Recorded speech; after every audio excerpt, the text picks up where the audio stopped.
لکه د کابل د بادام باغ فرقې څخه سعدالدین راغلی او پوښتنه کوي، وایي که یو سړی راغلی چې بل څوک مړ کړي، د مقتول شپه راغلی ده، که ده نه ووژلی بل چا پخپله هم مړ کېدی، نو ده ولې خوني په ګڼل کېږي؟ حضراتو دا مو داسې پوښتنه وکړه چې کافر نه ولې کافر دی، وایم خو د ده شپه د کفر راغلی و العیاذ بالله، هغه کفر په ده پسې لیکلی دی، نو بیا دی ولې ګناهګار ولې مأخوذ دی؟ دغه رنګه هر بېدینه بې اسلامه لا مذهبه دا عذر به کولی شي چې یا الله دا خو تا تقدیر کړی و، نو بیا ولې دا سړی مأخوذ وګرځي؟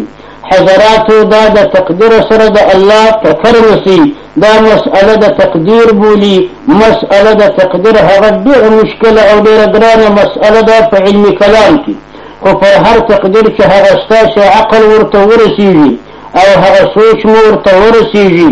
دغه سړی چې دغه قاتل بله کېږي او دی راولاړېږي هغه آلات و اسباب د قتل مستعملي، بیا د الله د طرفه د هغه اجل راغلی هغه سړی مړ کېږي،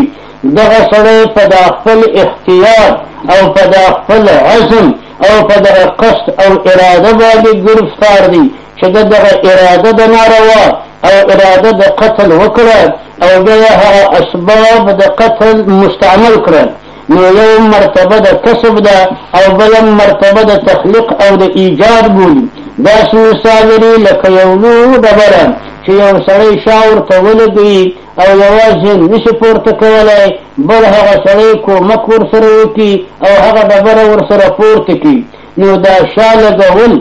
دا هغه مرتبه د کسب او اختیار د بنده ده او هغه د شا د خوا کومک ورسره چې بل یې ورسره پورته کړي دا هغه مرتبه مثلا د تخلیق او د ایجاد ده، تر څو چې دغه بنده اراده او عزم د ناروا ونه کړي او د صرف د ارادې و هغه ناروا ته ونه کړي، الله جل جلاله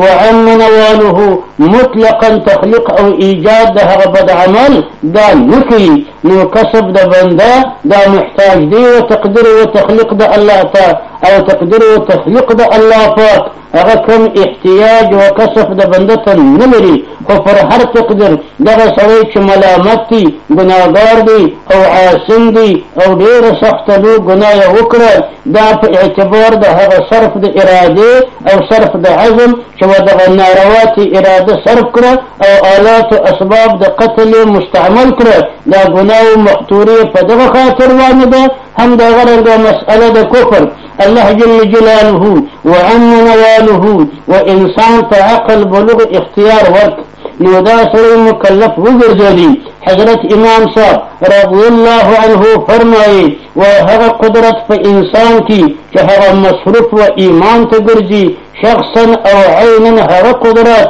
دا مصروف و کفر ته هم ګرځي،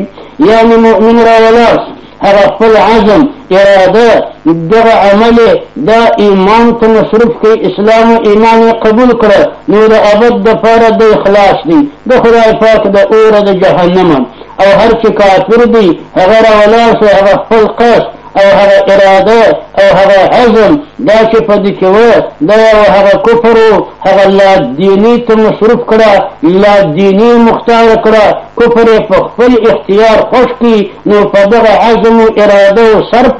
دی مأخوذ دی د ابد دپاره په عذاب د خدای ګرفتار دی، نعوذ بالله من جمیع انواع الکفر. نو فرق د دې دقیق دی، دا تفویض و الله جل جلاله ته وکړي، دغه مسئلو کې واللفظ مه وایه چې دا ولې داسې کېږي، تنها و تنها چې الله کوم تقدیر کړی دی هغه به کېږي، او انسان مکلف دی په خپل طاقت و قدرت چې ناروا څه به ځان راګرځوي او عبادت ته الله به کوي. والسلام.